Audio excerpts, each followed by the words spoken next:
مرسل کی تعریف، جیسا کہ طریقہ ہے پہلے ہر چیز کی لغوی تعریف کی جاتی ہے، پھر اصطلاحی تعریف کی جاتی ہے۔ ہم نے چونکہ تخصصاتی مطالعہ کرنا ہے، کچھ چیزیں میں آپ کو شیئر کر رہا ہوں۔ میری عادت ہوتی ہے جو بھی میں نے لیکچر دینا ہے وہ میں کمپوز کرتا ہوں۔ میں کل بڑا مصروف تھا شادی وغیرہ میں، لیکن رات گیا تک میں اپنی ڈیوٹی پوری کی۔ یہ 5-6 صفحوں پر مشتمل میں نے یہ مرسل کی تعریف پر ہی ڈیٹا جمع کیا ہے، تو یہ کچھ بھی نہیں ہے، یہ تو کچھ بھی نہیں ہے۔ اصل آپ بھائیوں نے کام کرنا ہے انشاءاللہ العزیز۔ کچھ چیزیں میں شیئر کرنا چاہتا ہوں۔ اس دوران دراسہ کے لیے، مشق کے لیے کچھ سوال بھی میں بولوں گا۔ جو بھی سوال بولوں آپ بھائیوں نے وہ لکھ لینا ہے اور پھر اس کو خود حل کرنا ہے انشاءاللہ العزیز۔ پہلی بات، مرسل، مرسل کا لغوی معنی، مرسل کا لغوی معنی ارسل یرسل ارسالا، باب افعال سے اسم مفعول کا صیغہ ہے مرسل۔ لغت کی کتابوں میں اس کے کئی معنی لکھے ہوئے ہیں۔ مرسل کا لغوی معنی، ایک معنی بے لگام چھوڑی ہوئی،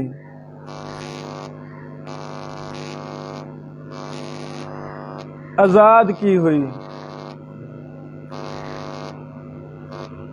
مرسل کو مرسل کیوں کہتے ہیں؟ کئی وجوہات ہیں۔ ایک یہ وجہ ہے کہ حدیث بیان کرنے والا غیر معروف راوی سے اس کو بیان کر جاتا ہے، یعنی چھوڑ جاتا ہے، راوی متعینہ نہیں کرتا۔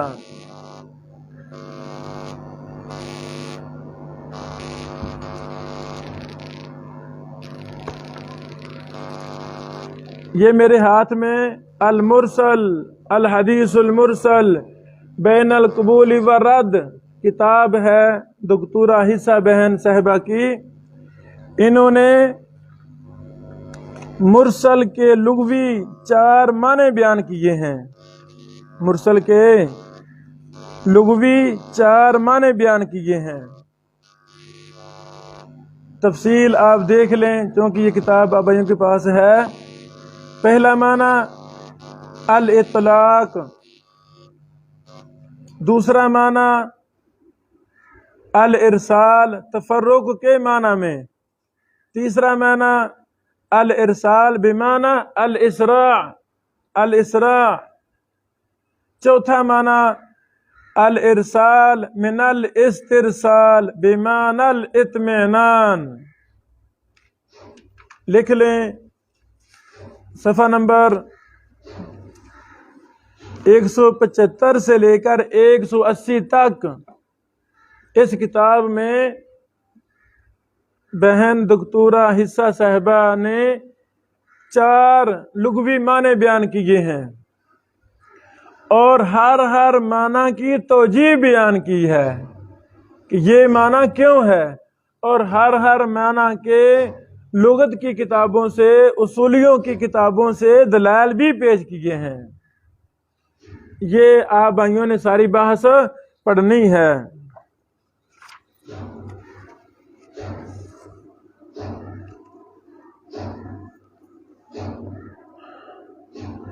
مرسل کی اصطلاحی تعریف، مرسل کی اصطلاحی تعریف۔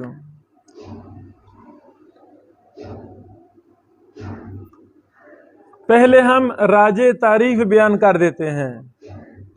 راجع تعریف یہ ہے، تابعی کہے قال رسول اللہ صلی اللہ علیہ وسلم، تابعی کہے قال رسول اللہ صلی اللہ علیہ وسلم۔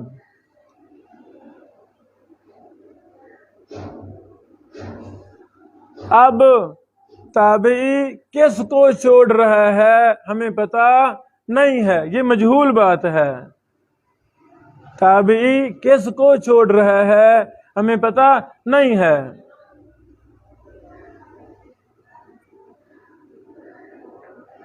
الباعث الحسیس احمد شاکر مصری رحمہ اللہ کی جو شرح ہے اختصار علوم الحدیث لابن کثیر پر،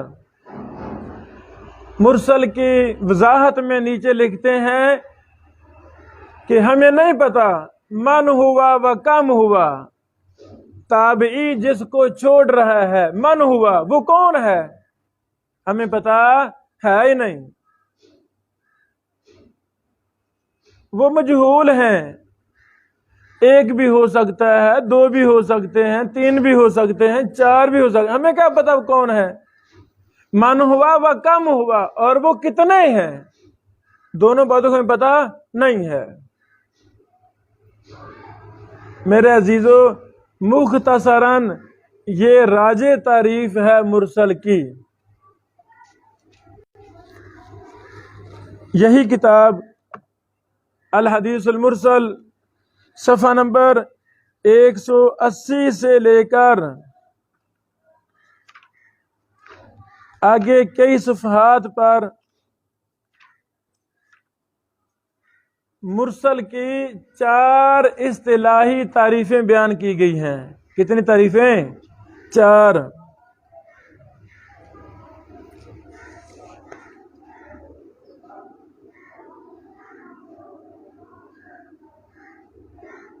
پہلے جو راجع تعریف ہے اس پر میں کچھ بات کرنا چاہتا ہوں، کچھ حوالے نوٹ کر لیں۔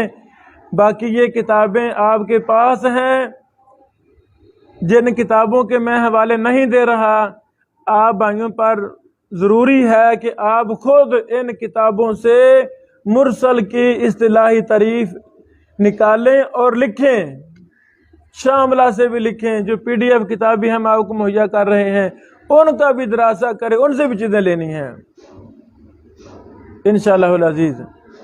پہلی بات، امام حاکم رحمہ اللہ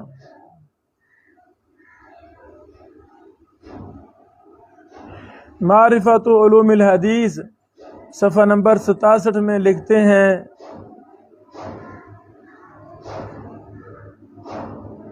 مشائخ حدیث مرسل کی تعریف پر متفق ہیں کہ جس روایت کو محدث تابعی تک متصل سند کے ساتھ بیان کرے، کتاب لکھنے والا مصنف محدث تابعی تک متصل سند کے ساتھ بیان کرے۔ اب متصل ایک بڑا اہم مسئلہ ہے، متصل کے قواعد ہیں، ضوابط ہیں، اصول ہیں، اس پر ہم آگے مستقل درس دے رہے ہیں۔ شیخ البانی رحمہ اللہ، ان کے ہزاروں کی تعداد میں علوم حدیث پر لیکچر موجود ہیں YouTube پر۔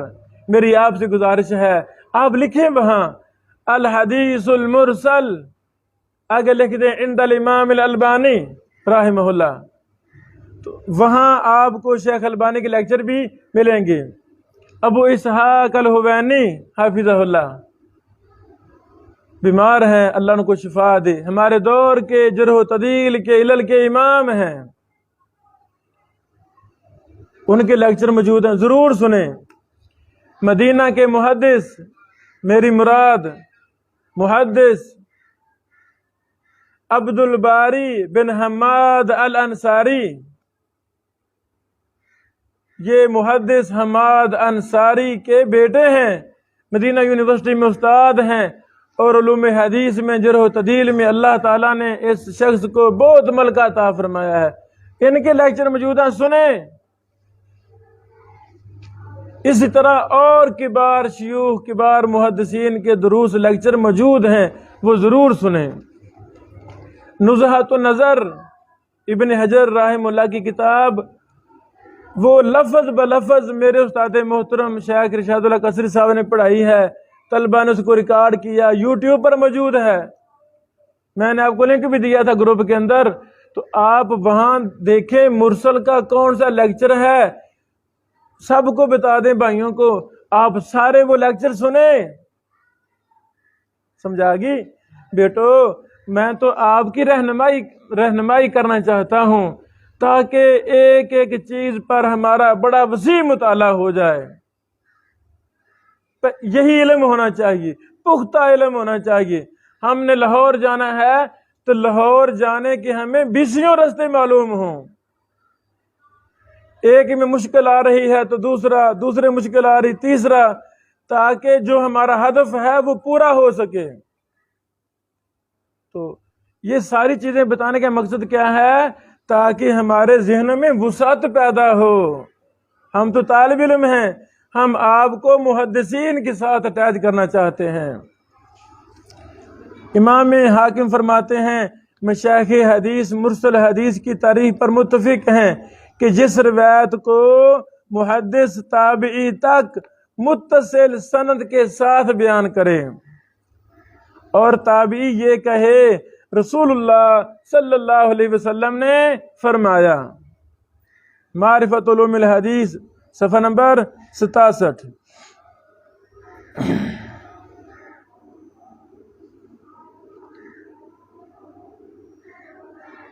اللہ اکبر۔ امام خطیب بغدادی رحمہ اللہ فرماتے ہیں مرسل وہ حدیث جس کی سند منقطع ہو، مثلا کہ روایت میں ایسا شخص ہو جس کا اپنے سے اوپر والے راوی سے سماع نہ ہو، لیکن استعمال کے اعتبار سے اکثر جس چیز کو مرسل کہا جاتا ہے وہ یہ ہے کہ جسے تابعی نبی علیہ السلام سے روایت کرے، تابعی نبی علیہ السلام سے روایت کرے، اسے کہتے ہیں مرسل۔ الکفایہ صفحہ نمبر 21 ہے، الکفایہ صفحہ نمبر 21 ہے۔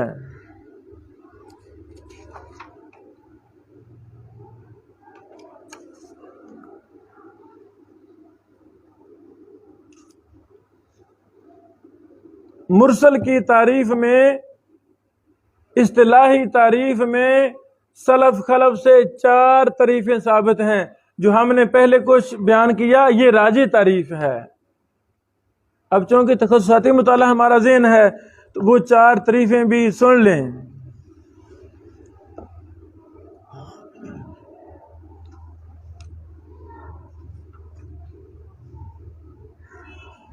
راجح تعریف جو محدثین کے ہے وہ کیا ہے؟ ما سقط من آخرہ من بعد تابعی۔ نزہۃ النظر لابن حجر صفحہ نمبر 41 میں یہی تعریف کی گئی ہے، یہی تعریف کی گئی ہے۔ خواہ تابعی صغیر ہو خواہ تابعی کبیر ہو، کوئی فرق نہیں ہے، بس تابعی کہے قال رسول اللہ صلی اللہ علیہ وسلم۔ ابن حجر رحمہ اللہ اپنی دوسری کتاب النکت بھی ہم نے آپ کو مہیا کی ہے، النکت میں مرسل کی تعریف میں ایک زیادتی بیان کرتے ہیں۔ النکت جلد نمبر 2 صفحہ نمبر 546 ہے۔ ابن حجر لکھتے ہیں المرسل ما اضافہ تابعی الی النبی صلی اللہ علیہ وسلم مما سمعہ من غیری۔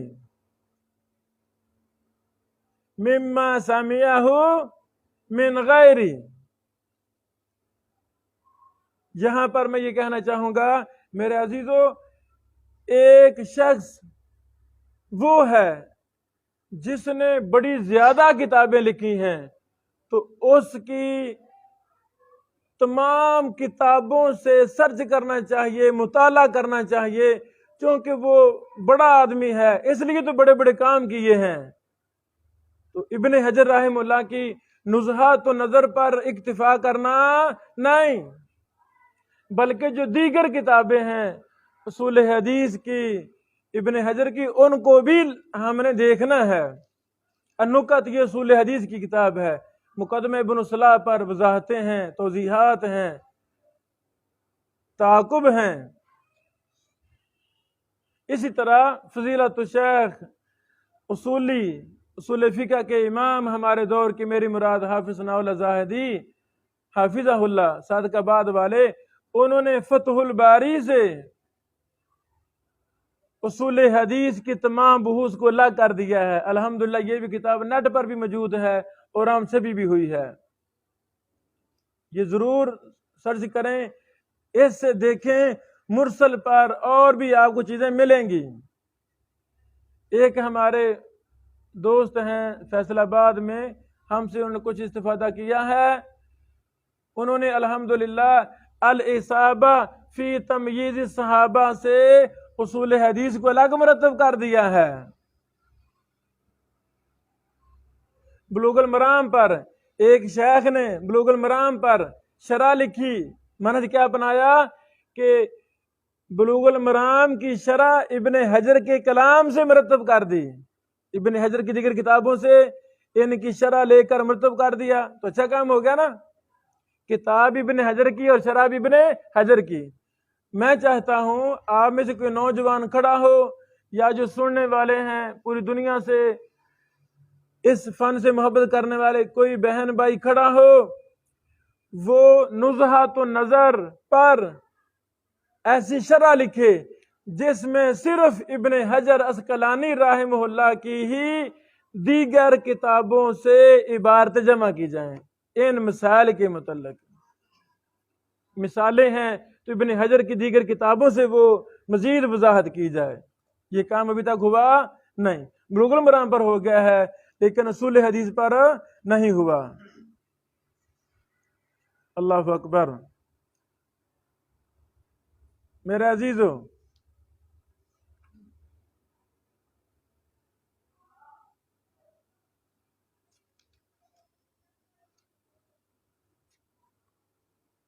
یہاں یہ تفصیل موجود ہے، اب ان تفصیل پڑھنی ہے۔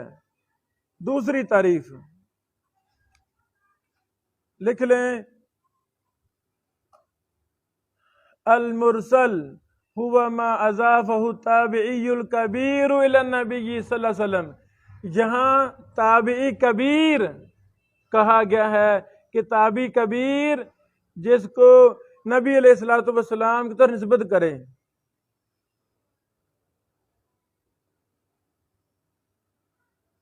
النکت لابن حجر جلد نمبر 2 صفحہ نمبر 543 ہے۔ یاد رکھیں یہ قول بھی ہو سکتا ہے جس کو نسبت کر رہا ہے نبی علیہ السلام کی طرف، قول بھی یا فعل یا تقریر یا اس کے علاوہ صراحتاً ہو یا کنایتاً ہو، بس تابعی کبیر اس واسطے کو چھوڑ رہا ہے جس سے سنی تھی، اس کو چھوڑ کر ڈائریکٹ کہتا ہے قال رسول اللہ صلی اللہ علیہ وسلم، اور کس کو چھوڑا ہمیں پتہ نہیں، وہ ثقہ ہے یا ضعیف ہے، کس درجے کا راوی ہے وہ، اور کتنے ہیں جن کو چھوڑا ہے ہمیں پتہ نہیں۔ توجہ فرمائیں،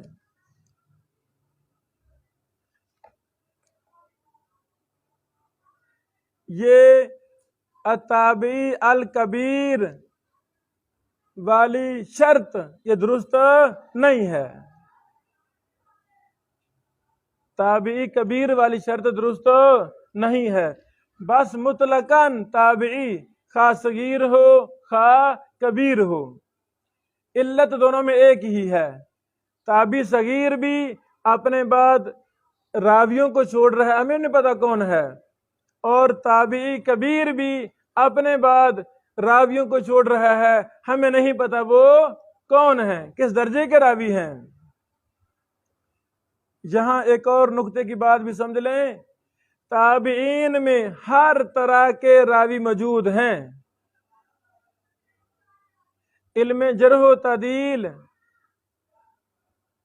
پورے کا پورا فٹ آتا ہے تابعین پر، یعنی تابعین میں بڑے بڑے ائمہ محدثین حفاظ بھی ہیں، تو تابعین میں ضعیف راوی بھی ہیں، تابعین میں کذاب وضاع راوی بھی ہیں، تابعین میں متہم متروک راوی بھی ہیں، تابعین میں مختلط راوی بھی ہیں، تابعین میں مدلس راوی بھی ہیں۔ سمجھ لگی؟ یعنی تابعین میں ہر درجے کے راوی ہیں۔ اب ثقہ تابعی ہے، مشہور تابعی ہے، خواہ صغیر ہو خواہ کبیر ہو، نبی علیہ السلام سے ڈائریکٹ بیان کر رہا ہے، ہمیں نہیں پتا کس کو چھوڑ رہا ہے، کتنوں کو چھوڑ رہا ہے، ہمیں پتا نہیں۔ اس لیے راجع بات تابعی نبی علیہ السلام سے بیان کرے، بس یہی تعریف، بولو یہی تعریف راجع ہے۔ تابعی کبیر کی شرط ابن عبد البر نے بھی لگائی ہے، لکھ لیں، التمہید جلد 1 صفحہ نمبر 21 ہے۔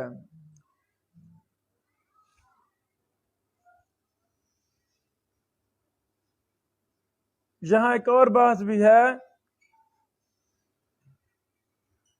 تابعی کہہ دے امرنا بکذا، یا کہہ دے نہینا عن کذا،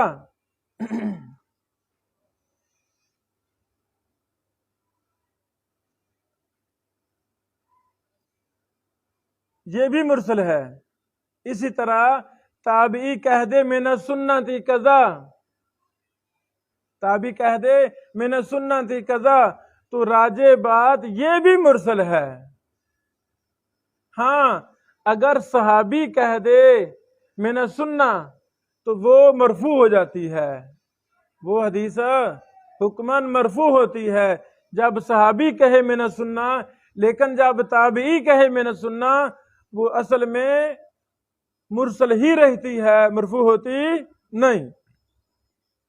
لکھ لیں حوالہ فتح الباری ابن حجر جلد 2 صفحہ نمبر 535، نزہۃ النظر صفحہ نمبر 54۔ بعض کا موقف ہے کہ اسے موقوف کہیں گے، بعض کا موقف ہے کہ جب تابعی کہے من السنہ تو اسے موقوف، کیا مطلب، صحابی کی طرف نسبت کر دیں گے، یہ بھی ایک قول ہے۔ شرح نبوی علی مسلم جلد 1 صفحہ نمبر 331 ہے۔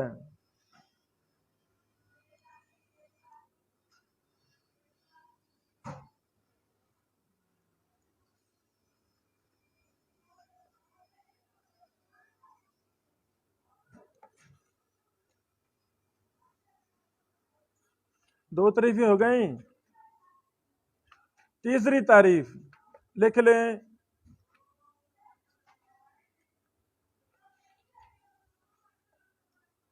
قول غیر صحابی، قول، تیسری تعریف، قول غیر صحابی قال صلی اللہ علیہ وسلم قضا، یہ بھی تعریف کی گئی ہے مرسل کی۔ صحابی کے علاوہ کوئی کہہ دے قال صلی اللہ علیہ وسلم قضا تو وہ مرسل ہے۔ لکھ رہے ہیں والا جمع الجوامع، جمع الجوامع جلد 2 صفحہ نمبر 201 ہے۔ الاحکام لابن حزم، الاحکام لابن حزم جلد 2 صفحہ نمبر 2 ہے۔ المختصر فی اصول الفقہ، فقہ لابن اللحام صفحہ نمبر 96 ہے۔ یہ تعریف درست نہیں ہے۔ اس کا مطلب یہ ہوا نا، میں کہہ دوں، میں اب کہہ دوں قال رسول اللہ صلی اللہ علیہ وسلم، یہ بھی کیا ہوئی، پھر مرسل ہوئی۔ یعنی اس میں تو نہ تابعی کی شرط، نہ کبیر کی، نہ صغیر کی، کچھ بھی نہیں، کہ قول غیر صحابی، یہ تعریف درست نہیں ہے۔ اس کا یہاں رد بھی موجود ہے، رد یہ آپ نے پڑھنا ہے تفصیلاً، اس کا رد کیا ہے۔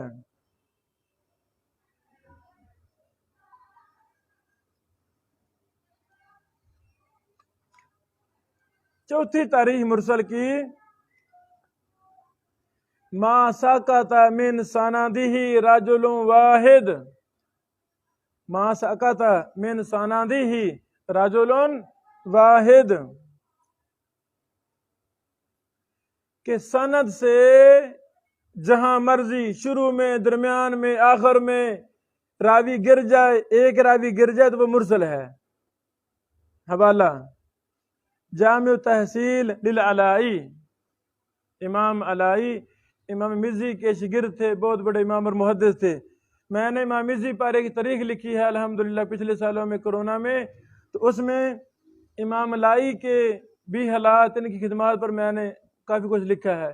ان کے حالات پڑھنے والے ہیں امام علائی کے، یہ بہت بڑے امام اور محدث تھے۔ صفحہ نمبر 31 ہے۔ اسی طرح احکام الفصول فی احکام الاصول، امام ابو الولید باجی، امام ابو الولید باجی، یہ باجی یہاں بھی کہتا ہے نا، بڑی بہن کو باجی کہہ دیتے ہیں، بڑی بہن بیٹی کو باجی۔ اچھا یہ وہ نہیں ہے، یہ ایک شہر ہے باجا، باجا شہر ہے دوسرے ملک، عرب ملکوں میں، اس کی طرف منسوب ہوگا باجی۔ صفحہ نمبر 349 ہے، صفحہ نمبر 349 ہے۔ یہ تعریف ما سقط من سندہ رجل واحد، یہی تعریف کی ہے ابو الحسن بصری نے، قاضی ابو یعلا نے، شیرازی نے، غزالی نے وغیرہ۔ یہاں سارے حوالے وغیرہ موجود ہیں، یہ آپ نوٹ کر لینا۔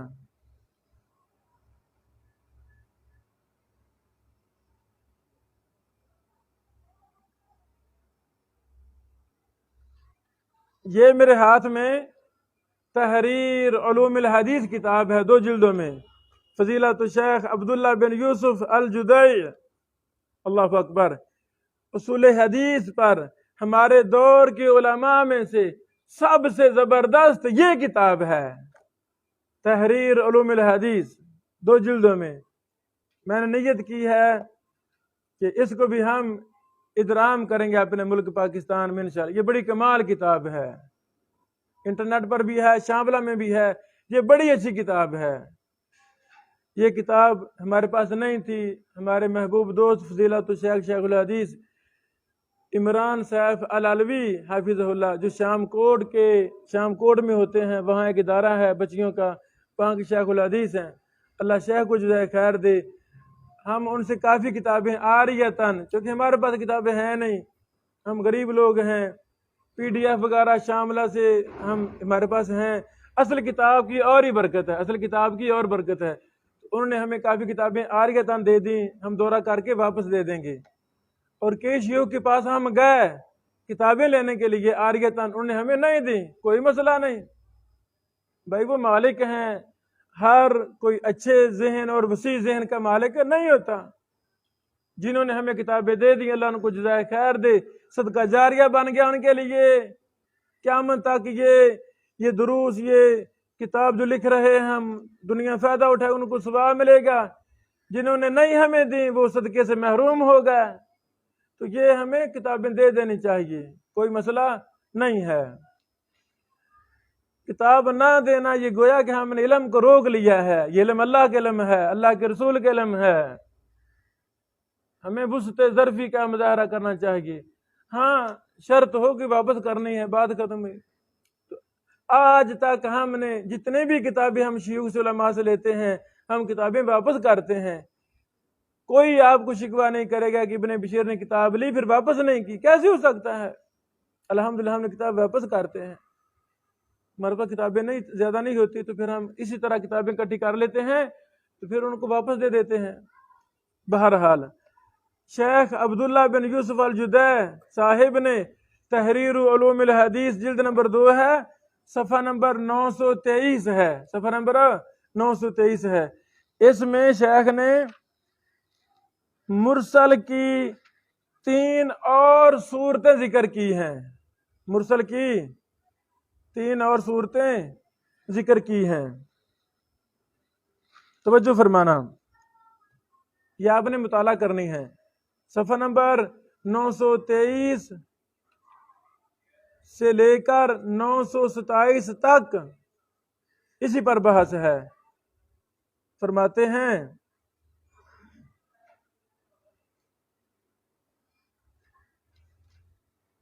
پہلے لغوی تعریف کی، لغتاً من ارسلت شیء اذا اطلقته قال العلائی فكأن المرسل اطلق الاسناد ولم يقيده براو معروف، وہ جو پہلے ہم نے بیان کی۔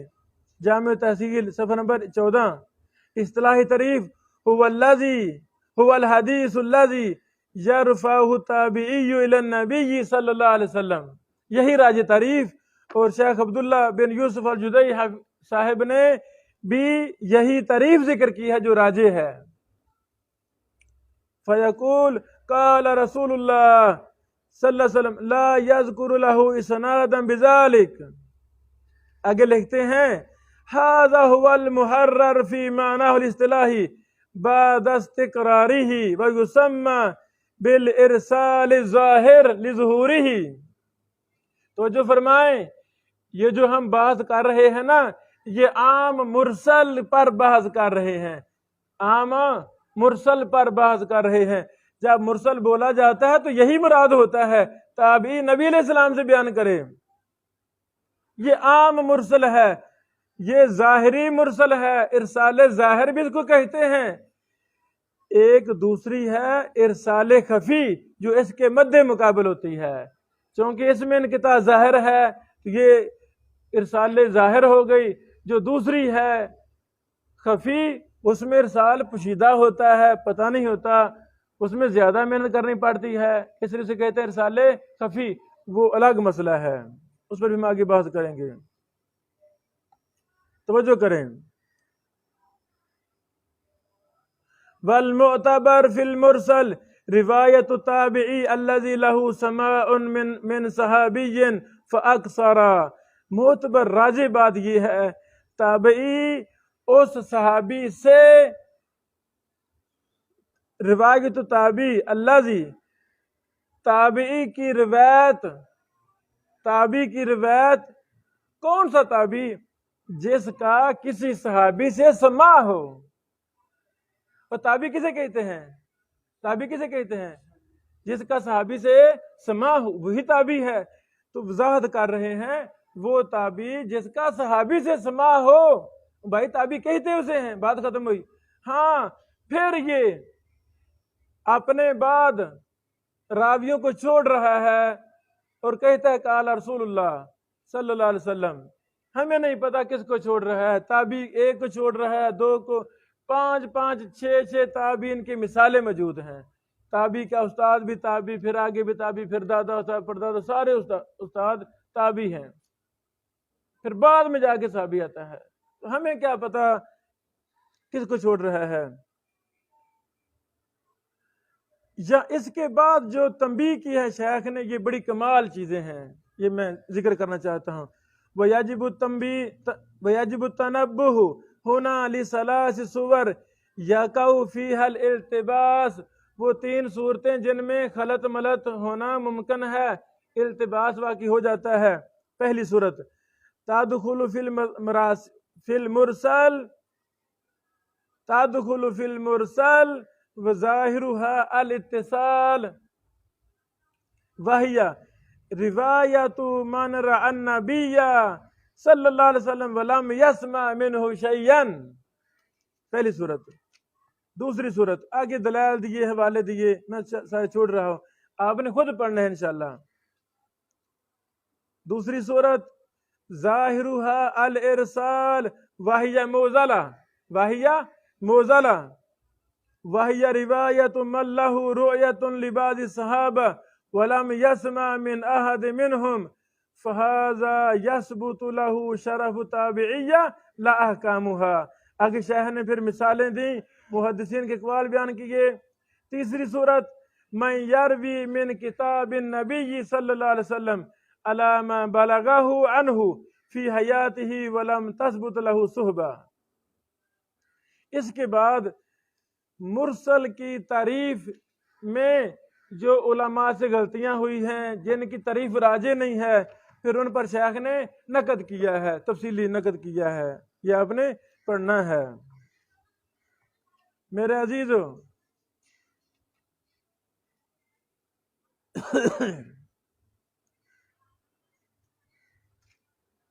یہ بندہ نچیز کی کتاب علل الحدیث کے اصول و ضوابط جو ہمارے تخصصاتی مطالعہ کا ہی نتیجہ ہے، ورنہ ہم کون تھے کہ اس مشکل فن پر ہم کتاب لکھتے۔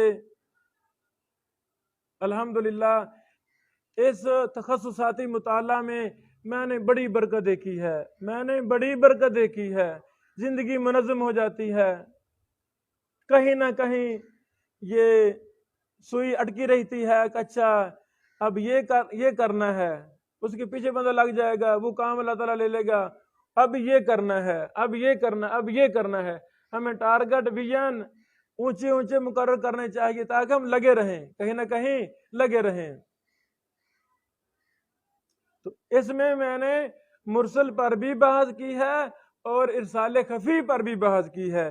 میری آپ سے گزارش ہے، آپ نے میری محبوب کتاب علل کے مسئلہ پر اردو میں یہ پہلی کتاب ہے۔ تحمل و ادا ایک فن ہے باقاعدہ، اس پر بھی ہم نے دورہ کرایا پچھلے مہینوں میں، اس پر بھی ہم نے کتاب لکھ دی الحمدللہ، اور بھی اصول حدیث کے ایک مسئلے پر ہم نے دورے کروائے اور کتابیں لکھی۔ تو اب مرسل پر بھی ہم انشاءاللہ کافی ڈیٹا میں جمع کر چکا ہوں، لیکن دورے کے دوران بھی مزید آپ سے مناقشے ہوں گے، مزید فوائد آپ ہمیں دیں گے، ہم آپ کو دے رہے ہیں، تو اس میں اضافے کرتا رہوں، اپنی کتاب میں اضافے کروں گے، پھر بعد میں اس کو شائع کر دیں گے۔ یہ بہانہ ہو گیا نا، یہ طریقہ ہو گیا۔ جو شیوخ کے اللہ پڑھا رہے ہیں ماشاءاللہ لکھتے نہیں ہیں تو وہ بہت بڑی خیر سے محروم ہیں۔ اللہ ہمیں تدریس کے ساتھ تصنیف کی بھی عظیم دولت سے نواز دے، یا ایسے شگرد دے دے جو استادوں کی ہر بات کو محفوظ کریں، جیسے محدثین کو اللہ نے شگرد دیے تھے جنہوں نے شگردوں نے استادوں کی ہر بات کو محفوظ کیا، مرتب کیا۔ یہ چند ضروری گزارشات میں کرنا چاہتا تھا۔ ابھی میں کچھ کتابوں کو آپ کو دکھانا چاہ رہا ہوں تاکہ آپ ان کتابوں کو مطالعہ میں لائیں۔ مرسل کی تعریف پر ان تمام کتابوں سے آپ نے مطالعہ کرنا ہے۔ اس کے مقدمہ میں مرسل پر بات کی گئی ہے، مرسل کی صورتوں پر وغیرہ وغیرہ، یہ آپ نے مطالعہ کرنی ہے انشاءاللہ۔ یہ تحریر علوم الحدیث میں نے آپ کو سمجھا دیا، یہ بھی بڑی اچھی بحث ہے۔ تحصیر مصطلح الحدیث دکتور محمود طہان صاحب کی یہ کتاب ہے، اس میں کافی علمی منہجی کمزوریاں ہیں۔ اللہ تعالیٰ نے مجھے توفیق دی ہے، میں فضیلت الشیخ عبداللہ الجربوعی جو دکتور ہیں مدینہ یونیورسٹی میں، انہوں نے بڑی پیاری کتاب لکھی ہے جو اس کا بڑا اچھا بدیل ہے، اس میں کوئی منہجی غلطی نہیں ہے۔ عرب یونیورسٹیوں میں وہ کتاب، اس کا نام ہے تقریب مصطلح الحدیث، تقریب مصطلح، 260 صفحے کی کتاب ہے۔ الحمدللہ ہم اس کو پاکستان میں شائع کر چکے ہیں، وہ ہمارے پاس پہنچنے والی ہے انشاءاللہ، آج کل پہنچ جائے گی۔ میری خواہش ہے پاکستان برصغیر کے مدارس میں وہ کتاب نصاب کا حصہ بن جائے۔ جو ہم نے کام کرنا تھا ہم نے کر دیا، مصنف سے اجازت ہم نے لے لی، شائع کر دی کتاب، اب جو لگا لے گا بلا ہو جائے گا، طلبہ کو محدثین کا منہج مل جائے گا۔ اس میں کافی زیادہ علمی منہجی کمزوریاں ہیں، فحش غلطیاں ہیں اس میں۔ تو اصل یہ پہلے کتاب تھی، پڑھائی جاتی تھی بعض اداروں میں، تو اب اس کو ختم کر دیا گیا الحمدللہ، اس کتاب کو لگا دیا گیا ہے۔ عربوں میں بھی اب وہی کتاب نصاب کا حصہ ہے۔ میرے عزیزو، فرائد الشوارد لما فی کتب الالبان من فوائد، یہ 2 جلدوں میں کتاب ہے۔ کتنے جلدوں میں؟ 2 جلدوں میں۔ الحمدللہ ہم نے یہ کتاب خریدی، اس کے اندر شیخ البانی رحمہ اللہ کے مختلف کتابوں سے فوائد جمع ہیں، علل کے فوائد، اصول حدیث کے، فقہی وغیرہ وغیرہ۔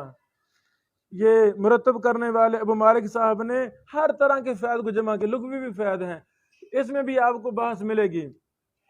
ایک اور شیخ نے شیخ البانی کی کتابوں سے صرف اصول حدیث ہی مرتب کیا ہے، منتہی الامانی اس طرح ملتا جلتا نام ہے، وہ بھی کتاب ہم نے پریس بھیج دی الحمدللہ، بڑی کمال کتاب تھی، ایک مکتبہ میں دیکھی ہے میں نے، ہم نے اظہار کیا کہ ہمیں دے دی جائے کتاب، ہم واپس کر دیں کہ ہمیں نہ دی گئی، تو پھر میں نے رستے میں آتے آتے ہی اس کو پریس بھیج دیا، میں نے کہا لو بھی جلدی سے کچھ شائع کر دیں تاکہ ہم ہمارے طلبہ سے استفادہ کر سکیں۔ اس میں آپ کو کوئی فائدہ مل رہا ہے نا، ہمت ہارنے نہیں، دنیا کے سارے دروازے بند ہو جائیں آپ کے لیے، اللہ کا دروازہ کھلا ہے نا، تو بند کر سکتا؟ تو بند کر سکتا نہیں۔ یہ اللہ کا کام وسائل کے ساتھ نہیں ہوتا، ہم تو غریب لوگ ہیں، ہمارے پاس تو موٹر سائیکل میں پٹرول ڈالنے کے لیے کئی دفعہ پیسے نہیں ہوتے الحمدللہ، لیکن ہم ہمت ہارتے نہیں۔ اللہ کے کام کرنے کے لیے بلند ہمتی چاہیے، عزم چاہیے، پکا ارادہ چاہیے، اللہ تعالیٰ اس سے ضرور کام لے گا۔ پیسہ چھوٹا ہے، پیسہ توفیق بڑی ہے۔ یہ واقعہ میں نے اپنی کتابوں میں لکھا ہے۔ استاد محترم ارشاد اللہ قصری صاحب نے کہا عطا اللہ حنیف بوجیانی صاحب سے دونوں ہی محدث ہیں ماشاءاللہ۔ بوجیانی صاحب کی تاریخ ہے پوری، بہت کچھ ہے ان کے حالات پر بیان کرنے والا، کچھ ہم نے بیان کیا اپنے لیکچروں کے اندر تصنیف و تحقیق کے دورہ میں۔ قصری صاحب نے کہا استاد محترم دعا کرو اللہ پیسے دے، وسائل دے، فلاں کتاب شائع کریں، فلاں کریں، یہ کام کریں، وہ کریں۔ بوجیانی صاحب نے کہا او اللہ کے بندے، ارشاد الحق پتر اللہ سے توفیق مانگا کرو، اللہ سے توفیق مانگا کرو، اللہ مجھے توفیق دے کہ میں کام کروں تیرے دین کا۔ جب اللہ توفیق دے دیتا ہے تو وسائل بھی اللہ دیتا ہے۔ کیسے ہو سکتا ہے اللہ کام کی توفیق دے دے، اللہ اس کو وسائل نہ دے؟ یہ جھوٹ ہے، اصل توفیق ہے، وسائل نہیں ہے۔ کتنے لوگوں کے پاس وسائل ہیں تو شاید اللہ ان کو توفیق نہیں دی، تو وسائل بڑی چیز نہیں ہے، اصل بڑی چیز کیا ہے؟ توفیق ہے۔ اللہ سے ہمیں توفیق مانگنی چاہیے۔ اس میں بھی آپ کو کچھ باتیں ملیں گی۔ میرے عزیزو، یہ کتاب العلل ہے، یہ کتاب العلل ہے امام ابن ابی حاتم رازی رحمہ اللہ کی، یہ شاملہ میں بھی ہے، شاملہ سے نکال کر کتب علل، یہ نہیں ساری 15-20 کتابیں ہیں، اب تو ایپلیکیشن بھی ہے کتب علل کی ماشاءاللہ، ہمارے بھائی نے وہ ڈاؤن لوڈ بھی کر لی ہے، تو اس سے بھی فائدہ۔ ان کتابوں میں سرچ کریں، مرسل سرچ کریں، آپ کو بڑا کچھ ملے گا۔ سلف صالحین نے مرسل پر بڑے کام کیے ہیں، آپ کو ان کتابوں میں بڑا کچھ ملے گا۔ یہ میرے ہاتھ میں کتاب ہماری محبوب شخصیت محدث مدینہ ضیاء الرحمن العظمی رحمہ اللہ، یہ ان کی کتاب ہے موجب مصطلحات الحدیث واللطائف الاسانید۔ اور جو شخص ایک ہی فن پر زندگی گزار دیتا ہے، پہلے چھوٹے چھوٹے کام کرتا ہے، اللہ پھر سینہ کھول دیتا ہے، اللہ اس سے پھر بڑا کام لے لیتا ہے۔ پہلے تو نہ لکھیا الجامع الکامل، پہلے چھوٹے چھوٹے شیخ صاحب کام کرتے رہے رحمہ اللہ، پھر اللہ نے سینہ کھول دیا، زندگی کی آخری 20 سال اللہ تعالیٰ نے علم حدیث میں الجامع الکامل جیسی بڑی کتاب ان سے لکھوا لی، جسے ہم نے دوسرا طبع ہم نے شائع کیا، اللہ کی رحمت سے، اللہ قبول فرما لے۔ اس کتاب میں بھی مرسل پر بحث ہے، شیخ محترم نے راج مرجو پر بحث کی ہے، اور بھی اہم بحث کی ہے اس کتاب کے اندر، حروف تہجی کے اعتبار سے اس میں بھی دیکھنا ضرور۔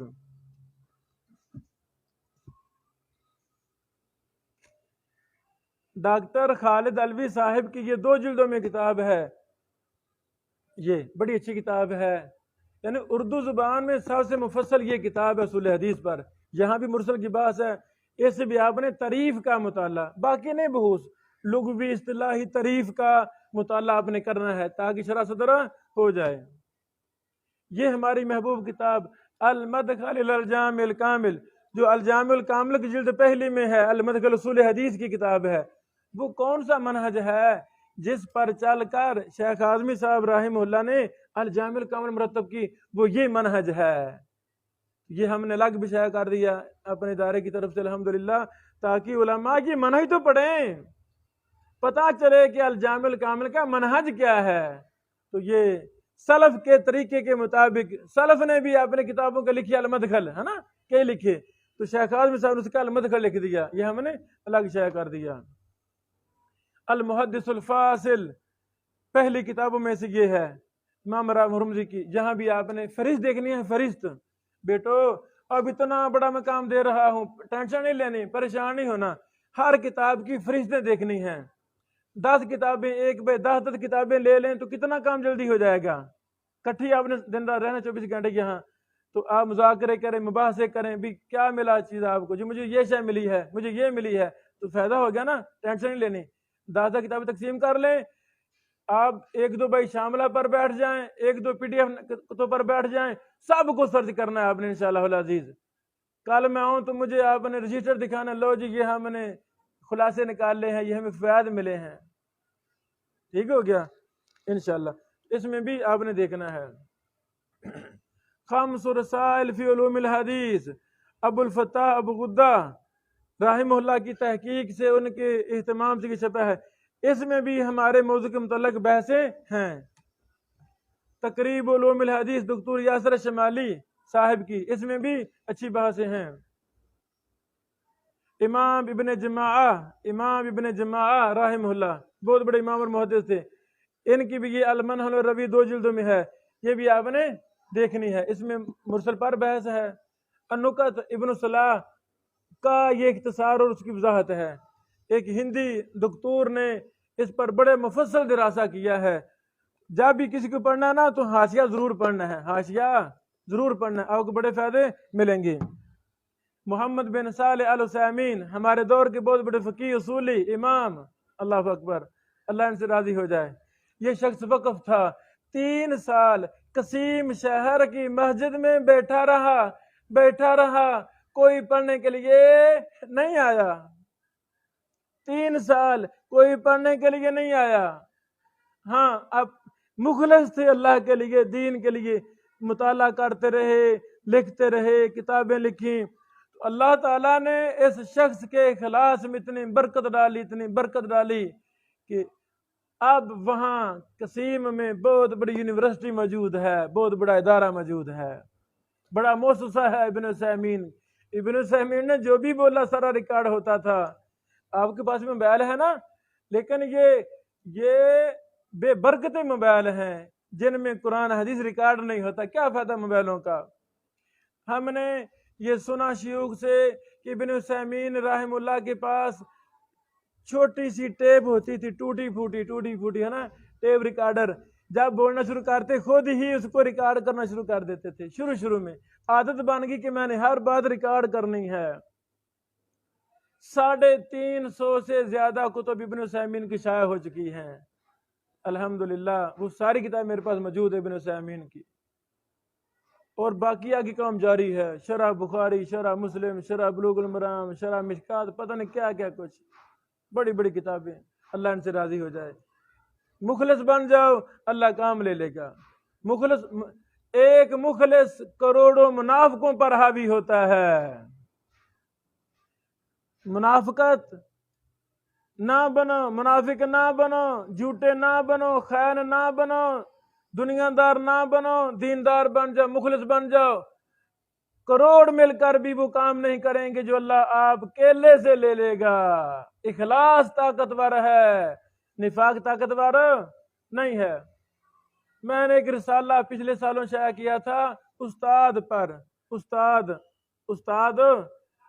معمار قوم کے نام سے، قوم کے معمار کے نام سے۔